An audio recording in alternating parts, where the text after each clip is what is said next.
Hello and good evening to one and all. Today we are here to attend the webinar on the topic Introduction to Deep Learning. And our resource person is Dr. Gina Varghese. Thank you, ma'am, for giving us your time. Now I will hand over the session to Miss Amida R for the welcome speech. Over to you, ma'am.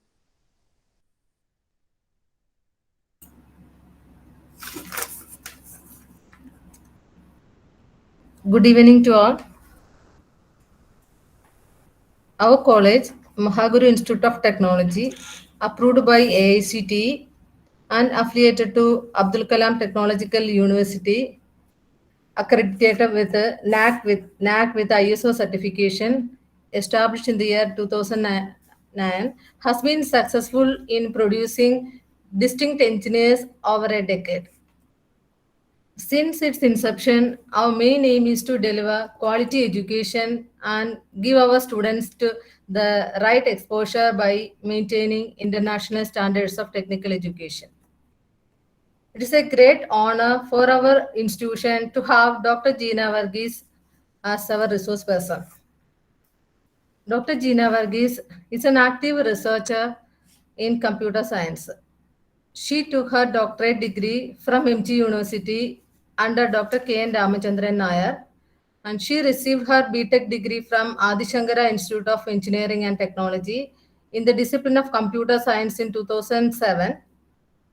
Soon after BTech, she took a master's degree in cybersecurity from Amrita Vishwavidyapitham University, Tamil Nadu. Her MTech project on image compression was a part of a DRDO sponsored work on image technography. Also, she simulated a 4-bit processor on Verilog platform. After the post-graduation, she worked as assistant professor in 2 major engineering colleges in Kerala. Her research areas include artificial intelligence, computer vision, and networking. Her research topic is multimedia processing. Multimedia processing is a vast area which includes video processing, audio processing, image processing, etc. She has published some papers in various peer-reviewed articles, and she guided several undergraduate and postgraduate students in their academic projects. She has given expert talks at various colleges in Kerala. Welcome you, ma'am. Next, our principal, Dr. Manju J. You are our leader. We are really blessed to have a principal like you. With a thankful heart, we welcome you, dear ma'am. Next, our HOD, Mrs. Soma SG. Your goodwill, appreciation, motivation, support, and positive vibration has a great impact in modeling ourselves for the integral dimensions of the growth of our CSE department. Welcome you, ma'am.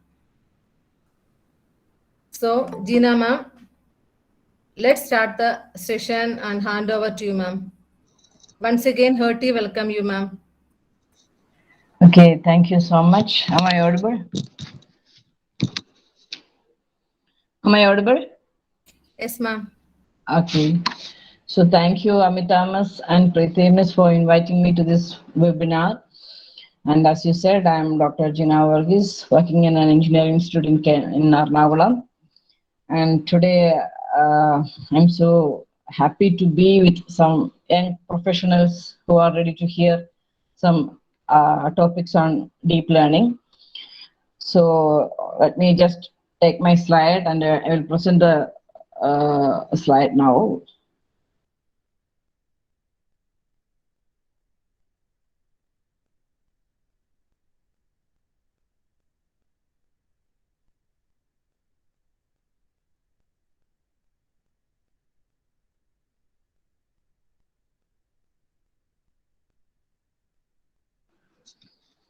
Can you see my screen? Yes, ma'am. Okay. So the topic given to me is deep learning for a beginner. And as you know, this deep learning, it started, I think, 5 to 6 years back only. So I am also a beginner. I cannot claim that I'm an expert in deep learning. I'm also a beginner in deep learning. So what I know in deep learning, I will try to convey. Okay, if you have any doubts regarding anything, you can mail me. And my mail address will be given in the last slide. You can take that mail address and mail me at any time. Okay, and I will try to clarify it. And before starting the seminar, let me say sorry that I'm also a beginner, so I may make some mistakes. So please ask me doubts if you have through me. Okay. So deep learning for beginner.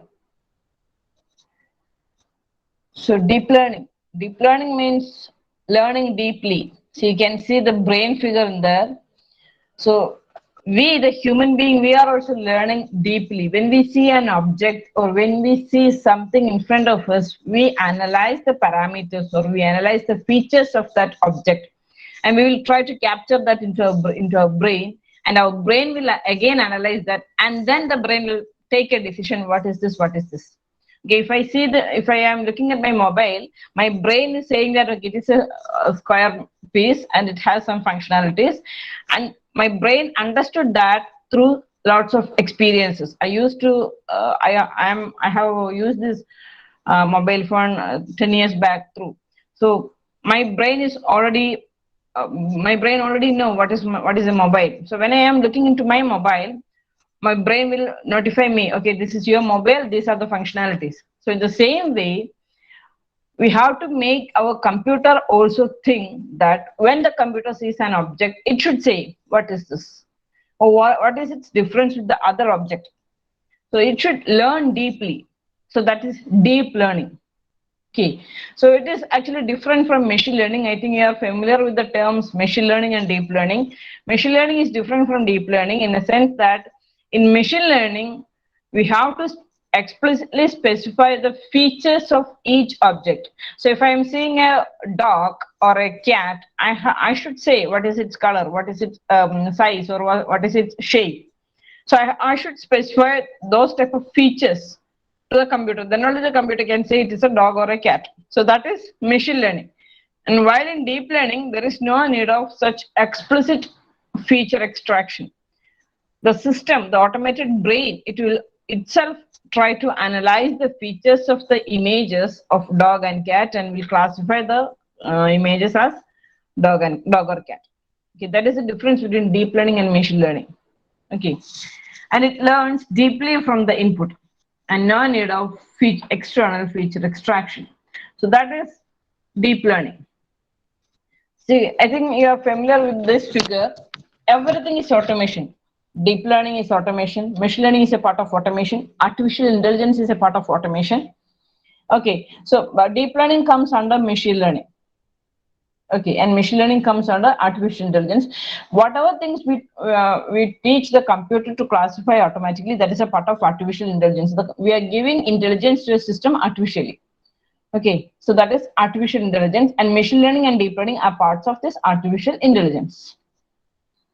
Okay, so these are the sub parts of artificial intelligence. You can see machine learning is there, expert systems are there, speech recognition systems are there. When I say Malayalam, the computer, it will easily identify that it is a Malayalam. Okay, that is speech recognition. It will try to understand the words in it. It will try to understand the words I say. If I say in Google, open Gmail, the system will try to recognize the words and will open the corresponding Gmail. Okay, so speech recognition is one form of artificial intelligence. The system will analyze using its intelligence power and will get the result and will give us the result. Natural language processing, that is another form of artificial intelligence. So in that we have text, question answering, context extraction, classification, machine translation, all these things will come under natural language processing. And planning is the robotics is a vision. Vision means computer vision or video processing or multimedia processing.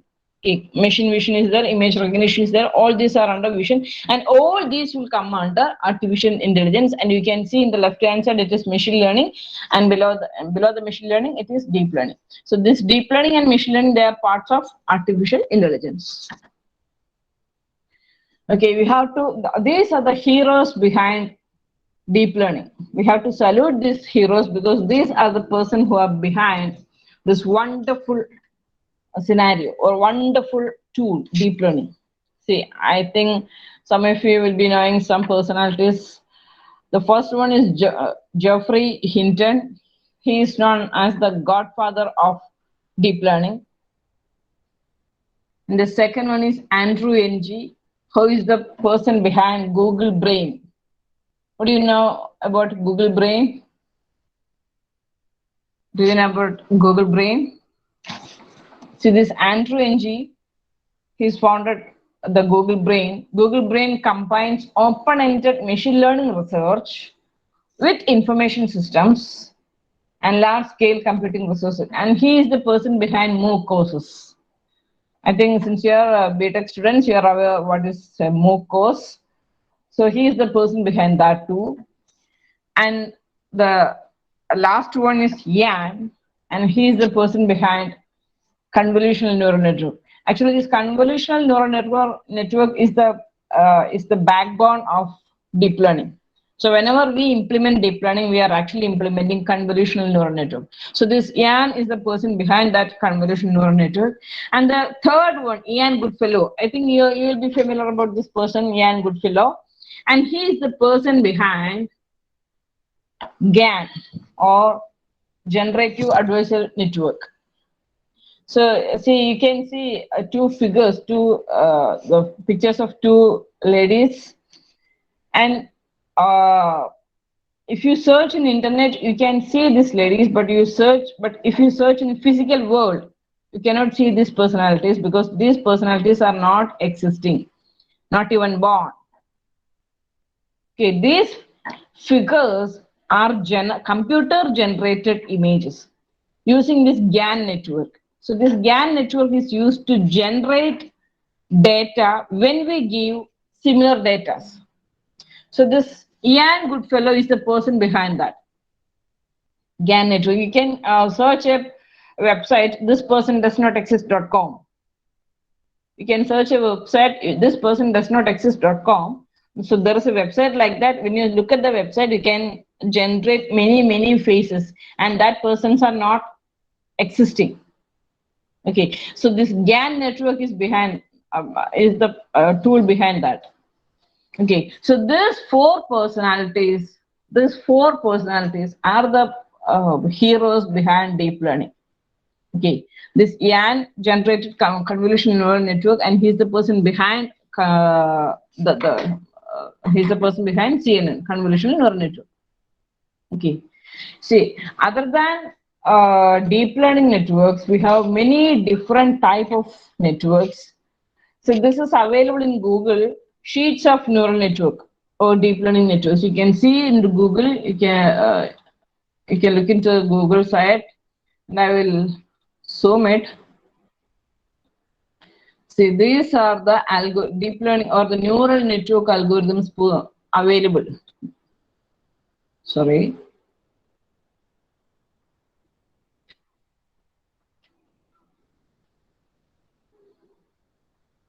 See, many different type of neural network algorithms are there. Simple perceptrons are there. Feed-forward networks are there. Radial basis is there. Denoising A is there. Autoencoders. Then Hopfield network is there. Boltzmann machine, and deep convolutional network. This is actually deep learning network. Okay, this deep convolution network, DCN, it is actually deep learning network. Many different types of networks are there, and in all types of networks, the structure of the network is different. Okay, see, you can see this Boltzmann machine. It is of a circular shape, and all nodes are connected to all other nodes. Okay, you can see this restricted BM, restricted Boltzmann, in which only two layers of nodes are there. They will be connected between the layers. Okay, so there are many types of networks available, and today we are going to look into this deep convolutional network, DCN. And what I said just before is GAN network, and this is a structure behind GAN network. You can see many nodes are there, 2 output nodes are there, 3 input nodes are there, and many hidden nodes are also there. You can see the node type here. backward input cell, noisy input cell, hidden cell. These are the different types of nodes, and these are the different types of networks available. Okay.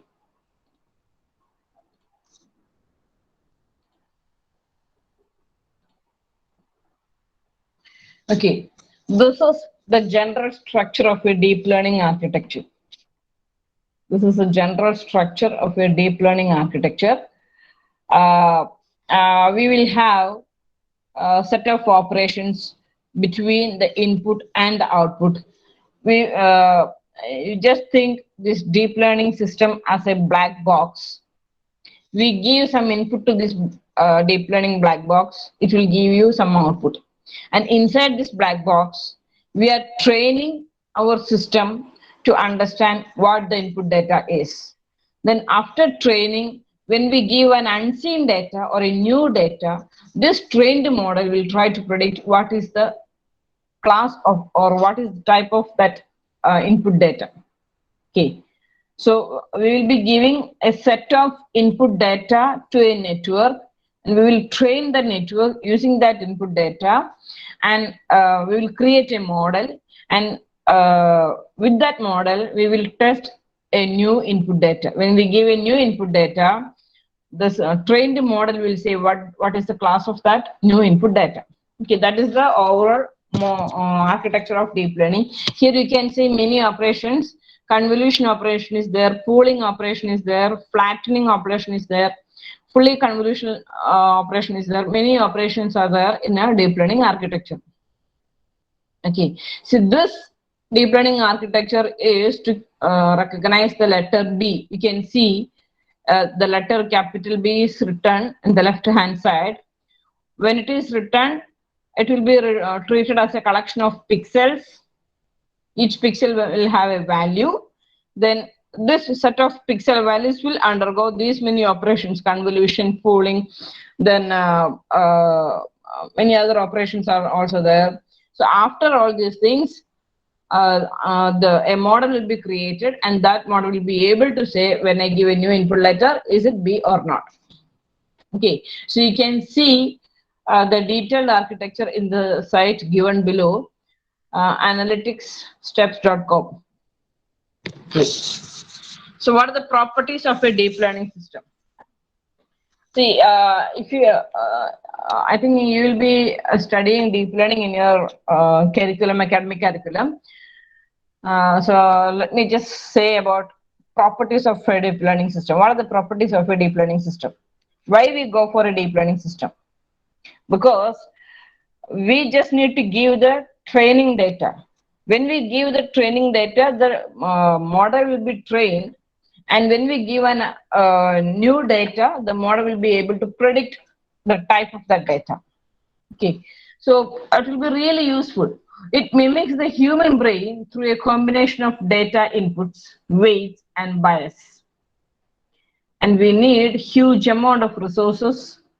We may sometimes need large amount of layers in the model.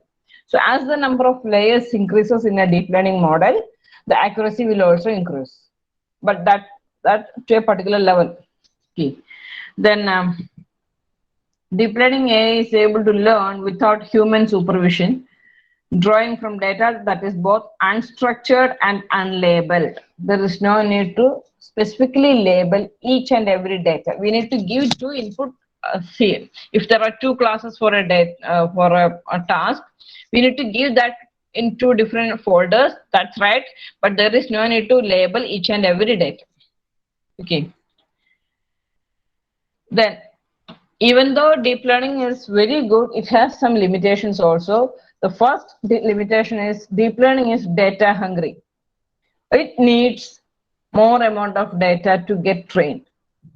So we have to give thousands and thousands of data to train a particular network. Then only it will be able to say more accurately what is the type of the newly given input data. So deep learning is data hungry. This deep learning works when there are thousands or millions or even billions of training examples. When deep learning algorithm doesn't have enough quality training data, it can fail for sure. So we have to give quality data for the deep learning system for training. If we give less quality data, the system may perform, but the performance will be very poor. It will not classify the data in a accurate way. Okay. Then deep learning is shallow. Then there is a problem called the black box problem. It is written in slide. You can read this problem. Think about the classic situation when the car faces a little girl running across the street followed by her dad. The car has to decide between colliding with the kid, the father, or run into a nearby crowd. So there are some possibilities given. There is only 20% chance of hitting the girl, 60% chance of hitting the father, and 10% chance of hitting two of the bystanders. So how will the car decide? So that is one problem. That is known as black box problem. Okay. Now, this is the progress of deep learning. It started in 2014. That's why I said in the beginning, it started 5 to 6 years back. I am also a beginner in this course, deep learning, and it says it will reach its peak when in 2025. Okay. Now, deep learning process. How do we operate, or what are the operations on deep learning, or how do we train a particular model? So these are the steps to be done to train a model. First step is to here it is marked 1, 2, 3, 4, 5. 1, you have to understand the problem and check whether deep learning is a good algorithm for that. Okay. Depending upon the problem or the context, the algorithm may vary. So first we have to analyze a particular problem and check if deep learning will be a good solution for that problem. Okay. If it finds to be correct, if deep learning is able to provide a result for that problem, then try to get the relevant data set of that problem. If I wanted to classify whether a person is COVID positive or not, depending upon the chest X-rays, I have to get the accurate or the correct chest X-rays. Okay, X-rays of many number of people. So I should get the data set initially. Okay. Then choose the type of deep learning algorithm to use. There are many different type of algorithms. 1 or 2 algorithms I will explain in this video, in this session. And then in the fourth step, we have to train the algorithm on large amount of labeled data. So here we have to give a labeled data, and we have to train that model. And last, we can test whether the model performs good or bad. Okay. Then, as I said in the previous slide, a deep learning has different parts. Dataset, we need dataset. We need an algorithm. We need to create models. We need to do feature extraction. Here, feature extraction is different from what I said in the beginning. Here, the feature extraction means, suppose I wanted to classify whether a particular object is a dog or a cat. I wanted to classify whether a particular object is a dog or a cat. So what I will do, I will give thousands of images of dogs and thousands of images of cat. So that's only I needed to give. I will give that 2 images, 1,000 images each, to the network, and the network will learn by itself and will be able to say what the new input is. Is it a dog or a cat? But when I give the dog image or the image of a cat, if I am giving the complete image as it is, it will take some time for training. But rather, if I extract the interested area where the dog is there or where the cat is there, so if you extract that particular point, it will be really a little bit more easy to train. Okay, that is this feature extraction. There is no need to give the features explicitly in deep learning, but even then, if you extract the features and if we give that to the network model, it will be really easy. Okay. Okay. And we have supervised learning, unsupervised learning, reinforcement learning, and I think you are familiar with these terms. Supervised learning means we need to give labeled data to the system. Okay, this is this one, this is this one. So we have to supervise the system for training. And unsupervised learning means we will not give any supervision to the system. The system will try to learn by itself. Reinforcement learning means it is a reward based system. If a particular if a desired action is done, the rewards will be given. If an undesired action is done, then punishments will be given. Okay, then these are some of the points to be noted in a deep learning architecture. I will say that in the nearby features. So this is the general structure of a deep learning, not a general structure, an example of a complex CNN, where we have 4 layers of nodes. Each node in the input layer are connected to each node in the second layer, and each node in the second layer are connected to each node in the third layer, and each node in the third layer are connected to each node in the last layer. So it is really complex. So regularization, it is a technique which makes slight modifications to a learning algorithm such that the model generalizes better. What is generalization? That means it should be able to converge to a point where it can say, is it class 1 or class 2? Or is it belongs to a particular class, or is it belong to another particular class? So our model should be able to generalize or converge to a point. So if you make a complex CNN, it will not be easy to generalize. Okay, so regularization is a technique um, uh, used to make the decision-making process more easy by making slight modifications to the nodes in the network.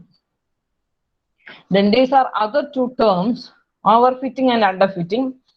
You can see the right hand side 3 figures where 2 classes are there. One is marked with the red in twos, and the other class is marked with the circles. See, at the top figure, overfitting.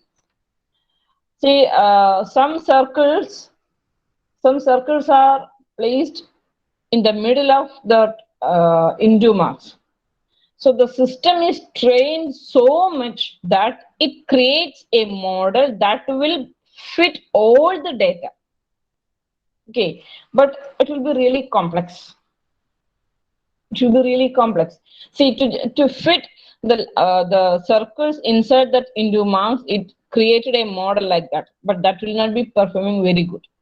See, at the same time, you see the underfitting model.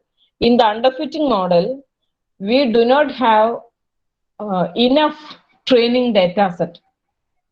Suppose I have only 100 images of chest X-ray of COVID patients and 100 images of chest X-rays of non-COVID patients. My model will not be working. My model will not work good because I do not have enough training data, and that is called underfitting. Overfitting means when we give more number of input data for training. So that is overfitting, and underfitting means when we do not have enough number of input data for training. And we can see the right hand side figure, that is called the appropriate fitting. In appropriate fitting, you can see even though there are some into marks inside the circle boundary, that's not a problem, that's a small loss. We will treat that as a loss or a cost. Not a cost, it is actually loss. Okay, that is appropriate fitting. The curve is not so complex. See, in the overfitting curve, the curve is so that decision boundary, that boundary line drawn between the into mark and the circle, that boundary line is so complex. But in the appropriate fitting curve, the boundary line is easy. It's not so complex. But we have some loss functions. That's acceptable.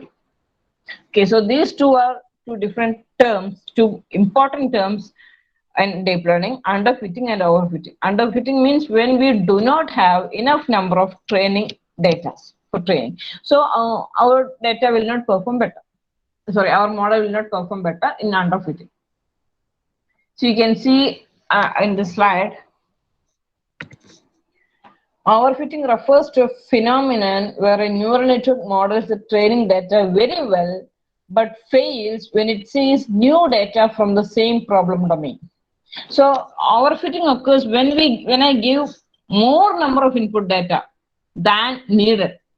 So the system will try to create a complex boundary so that it will be able to partition the two classes. But when we give a new data, new input data, new unseen data, the system will not perform well. That is overfitting. It is trained over and over. So it will not perform when I give a new input data. Okay. Overfitting is caused by noise in the training data that the neural network picks up during training and learns it as an underlying concept of the data. So you just forget that. Underfitting. Underfitting, it's just like trying to fit undersized pants. So we do not have enough training data. So our model also will not perform better. So that is underfitting. Okay. So this is the diagram of overfitting. The red marked curve is training accuracy, and the blue marked or green marked is validation accuracy. When I train the model may perform better. I may create a complex decision boundary between the two classes. So when I train the data, it will perform better. But when I give a new data, the performance will be very big. Very low. So that is overfitting. Then we have another terminology called the early stopping. Early stopping means, it is written in the bottom, early stopping is a kind of cross validation strategy where we keep one part of the training set as validation set. When we see that the performance of the validation set is getting worse, we stop there. So I think you know about validation and training. I will just give you a brief introduction about validation. See, I have say 10 data elements to get trained. Okay.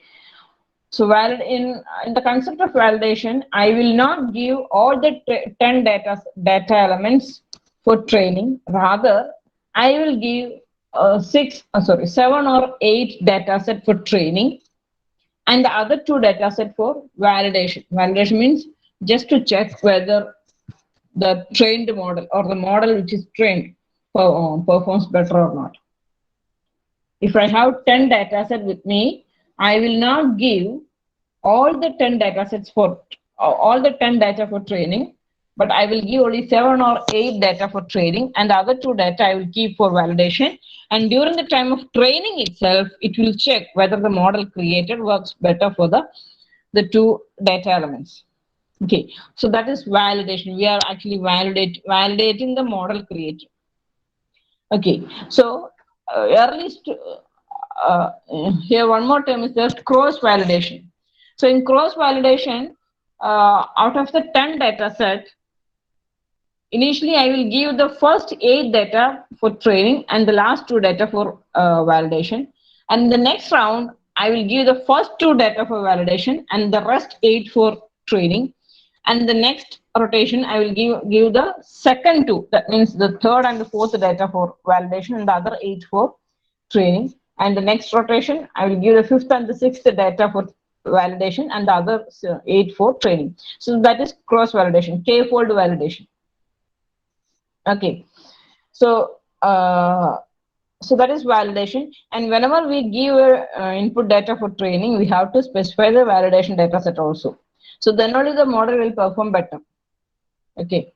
So early stopping is a kind of cross-validation strategy where we keep one part of the training set as validation, and when we see that the performance of validation set is getting worse, we stop there. So that is early stopping. We stop the procedure early. And this is another terminology called dropout. So I'm moving a little bit more faster. This is another terminology which is called dropout. At every iteration in the training, it randomly selects some nodes and removes them along with all the incoming and outgoing connections randomly. So that is dropout. So at some point of time, if we do this dropout, our algorithm may work better. because we are actually reducing the complexity of the algorithm, right? So if we do this dropout operation, our performance may be a little bit better.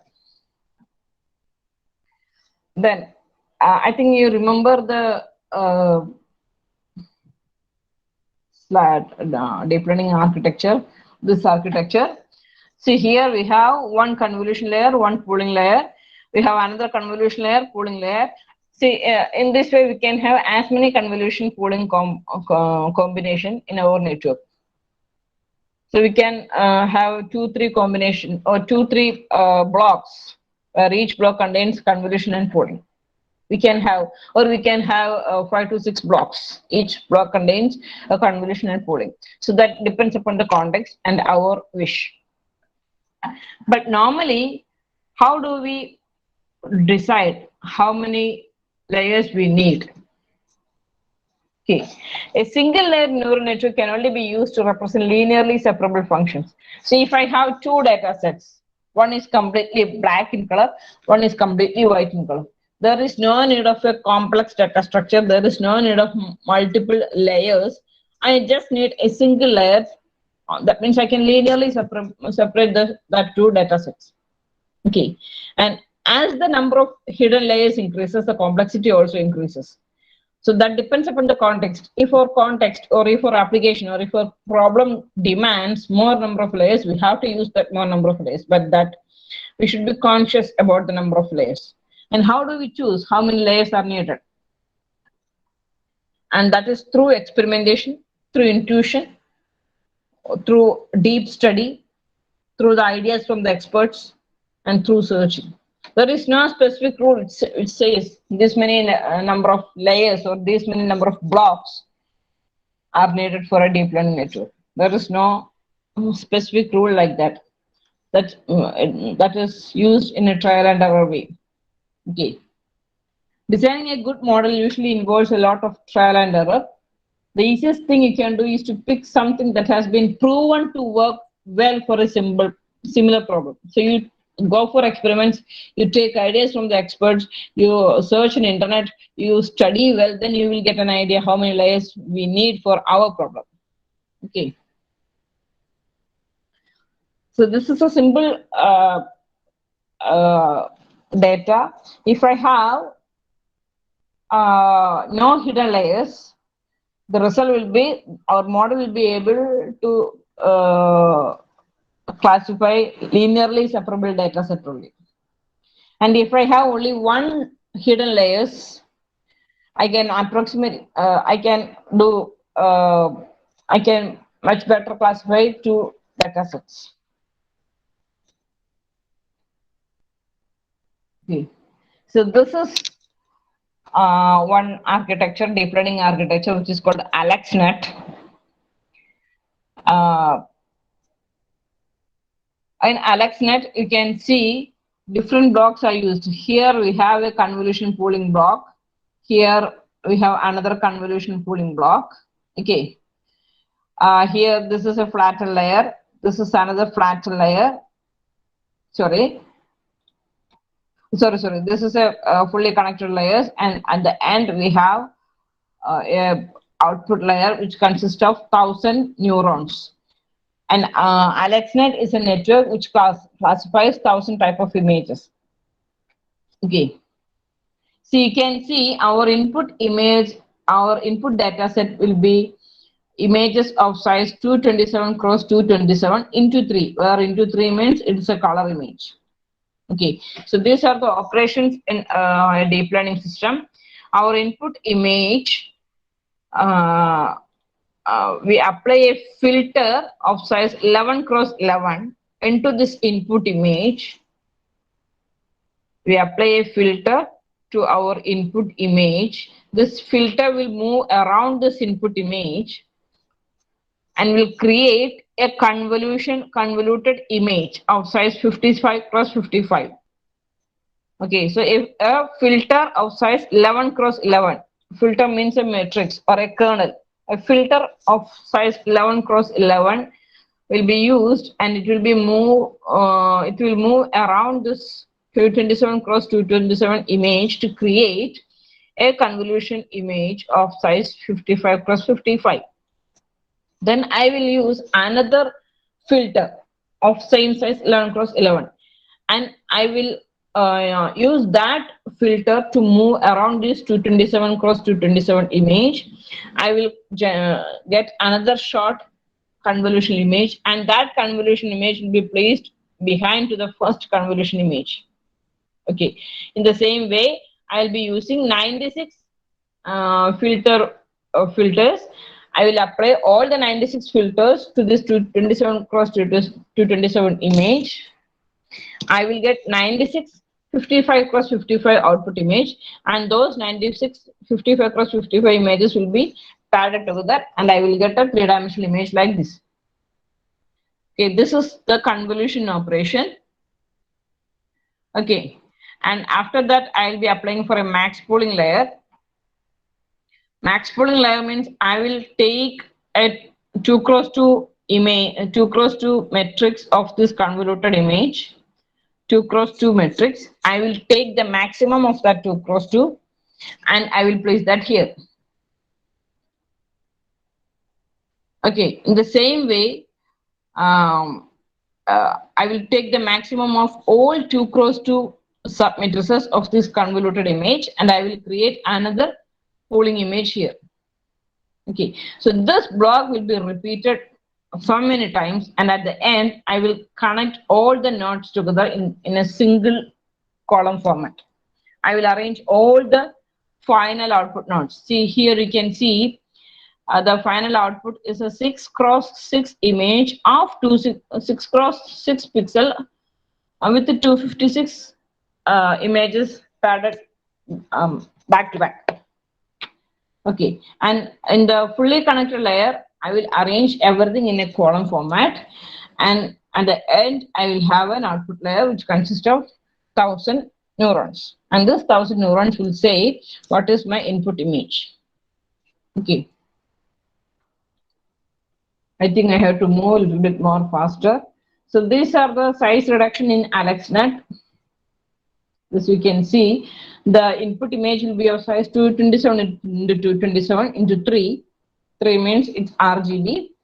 Then in the first convolution layer, I am applying 96 kernels of size 11 cross 11 with a stride of 4 and padding of 0. Stride of 4 means when I apply to size 11 cross 11, I will take a first 11 cross 11 image in the sub matrix in the input image, and I will leave the next 4 elements, 4 columns free. Then I will take the next 11 cross 11. Okay, so that is AlexNet. So you can see, read this values and can understand. Then machine learning categories, we have supervised learning algorithms, we have unsupervised learning algorithms. So in supervised, we have classification and regression, and in unsupervised, we have clustering. I think you know about clustering algorithms. Okay. Then this is another terminology, transfer learning. Traditional machine learning and transfer learning. Okay. So it's like, so you can see the figure. From the data set 1, I will create a learning system or a network model. Okay, that is traditional machine learning algorithm. And from data set number 2, I will create another model. Okay, these are traditional machine learning algorithms. But in transfer learning, I will use the knowledge that I acquired through the first data set in the second data set. I will use the knowledge that I acquired in the first data set in the second data set. Okay, for classifying. So I will have a data set 1. I will create a model through training for the first data set, and I will use that model or the knowledge that I got from that model in the second data set. So there is no need to train all the elements of the second data set from the scratch. We can use the knowledge that I got from the first model. Okay, to transfer learning is a mechanism to transfer the knowledge that we acquired through the first model or through another model. Okay. So this is transfer learning. I have a data set, and I will create a model for this data set. Okay, and I'm here. You can see the knowledge that I got from the new data set, that I'll be utilizing. Sorry, the knowledge that I have created for the first data set, that I will be using for the second data set. Okay, that is transfer learning. Then we have continual learning. Continual learning means when we get a new data, suppose I have a particular data set, I will create a model with this data set, and when the data are changing, our model should also get changed. Suppose you can see, suppose in Amazon or in Flipkart, you can see that there are particular recommendations that will come to your browser when you browse something. Okay, that is this application of this learning algorithms. Okay, whenever you search for something in Amazon, and when after you close your Amazon account, and if you log into YouTube, you can see the advertisements regarding the Amazon products that you have searched just before. That is a type of learning algorithm. And as new type of products comes in Amazon, as new type of products comes in Amazon, their learning algorithm should be updated such that advertisement for the new product should also come into a browser. So that when the new data comes in, their learning algorithms are also getting modified. So that is continual learning. You can see that here. And this is another type of continual learning. It's called incremental learning. When we give a particular data set, a particular model will be created, and we can add new classes to that. So it will generate a new data set, and I can simply update the old data set, old model with the new data set to create a new model. That is incremental learning. Okay, so there are different academic interest in deep learning, and I'm not going to look into these slides. There are industry interest. See, the self-driving cars is an application of deep learning algorithm. Okay, when a self-driving car is moving on the road, it should be able to classify whether the object which is in the front of the camera or which is there in the front of the vehicle, is it a post or is it a human or is it any object? Okay, it should be able to classify like that. So the deep learning has application there. It has application in entertainment. It has application in visual recognitions, virtual assistants, fraud detection. Fraud detection is an application of deep learning. If the system should be able to say whether the person on the CCTV camera is he a fraud or not. Natural language processing. See, all these are applications of artificial intelligence or deep learning. You can take any one of these as your project and you can do that. Okay. See, industry applications there are many number of industry applications. Deep dreaming. So you can see the last part, it is deep dreaming. It's wonderful. Language translations, automatic game playing. So that is another application. So these are the context in which deep learning can be implemented in future. Not in future, now also it is on its way. Deep learning is trying to, we are actually implementing deep learning in physics to classify the rays or the objects or the properties, physical properties. So we are able to integrate this deep learning into that. We are able to integrate, we can integrate deep learning into climate analysis. We can integrate deep learning for finance management.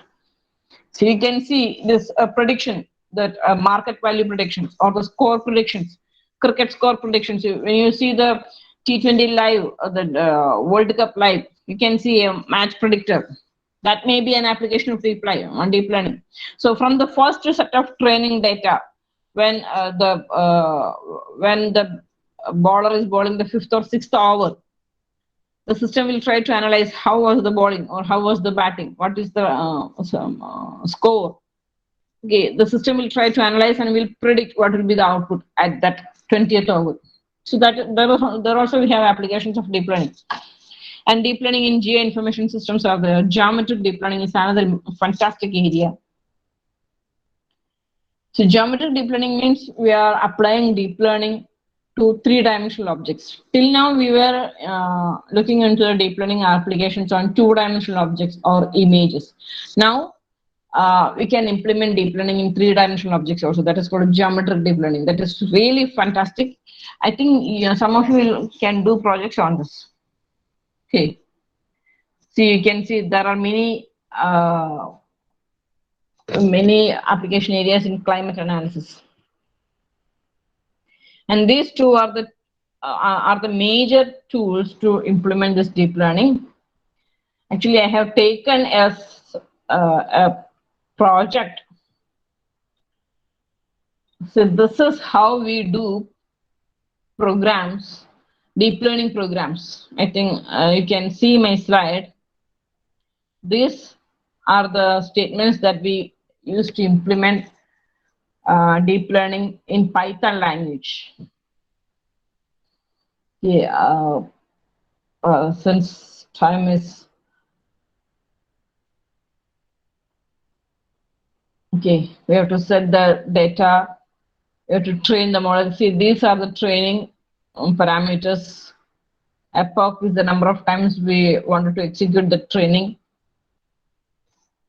Okay, so here a model is being created, and this is the testing images. So if time permits, I will try to execute it, but it's not possible as of now. And I will show you one more thing, which is really fantastic. So you can see a title here, Deep Learning Studio. Deep Learning Studio 3.0. See, when we implement this deep learning in Python, we have to write these many codes, where each code, this is convolution marks, pooling, flatten layer, activation layers, all these things are there, data generation algorithm statements we should write, we have to write code for training, all these things we should do. But there are some tool in the internet which is called a Deep Learning Studio. So in Deep Learning Studio, there is no need of writing all these codes. You can simply drag and drop all the layers. So you can see this is example one, handwritten digit classifier. See, the inputs are handwritten digits. Our system should be able to classify is it that corresponding digit or not.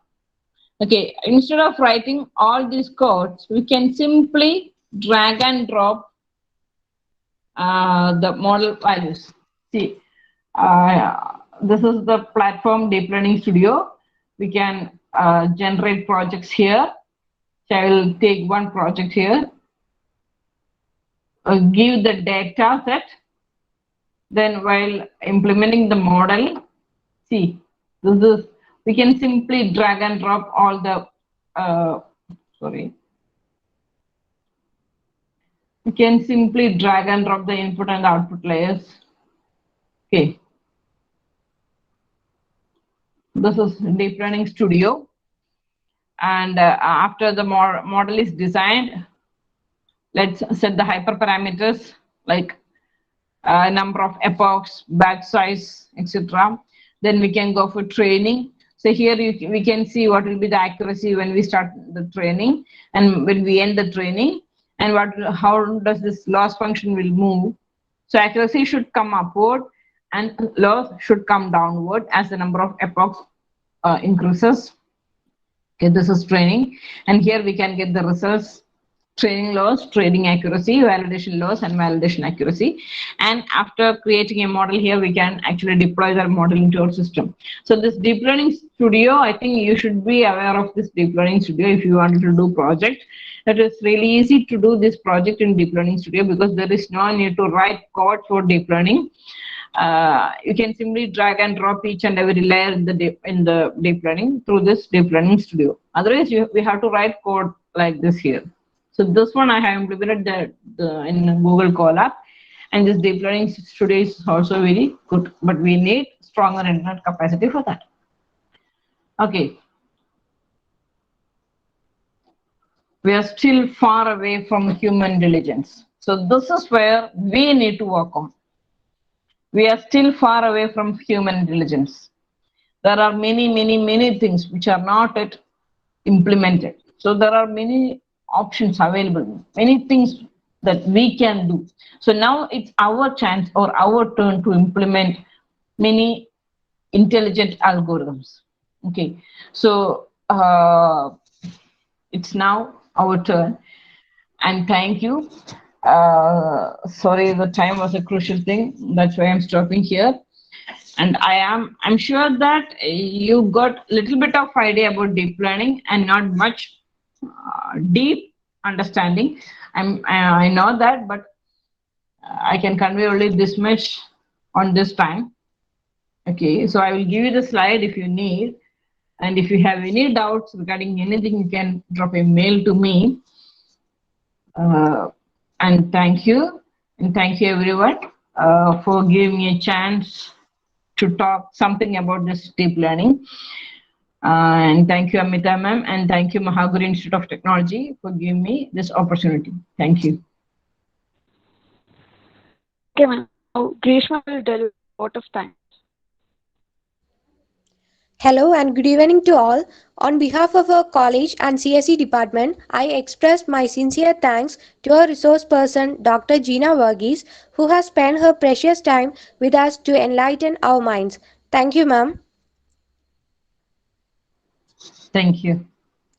I extend my thanks to our principal, Dr. Manju J, and CSE Department HOD, Ms. Suma SG, for this opportunity and support.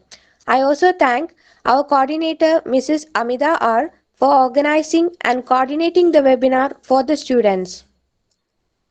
I would like to express my heartfelt gratitude to all of you who sincerely committed to the event to make it a success. This event would have been impossible without the support of each and everyone present here. Thank you all. See, if you have any doubts, you can drop a mail to my mail ID. It's given there. Okay, thank you.